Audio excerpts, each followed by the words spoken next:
aiki. Ya gama da mu dan yi sauki wallahi.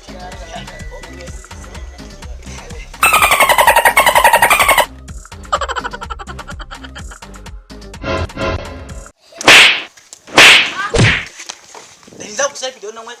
Har kuma da fara Allah. Amma ko banza maka wuce. Ku zai waka daga hoto.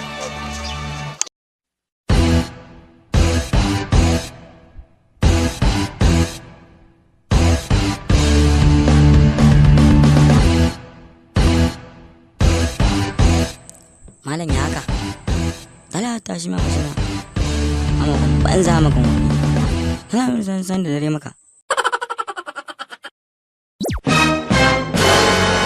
ko ka zo ka ne ka zanna mutane ma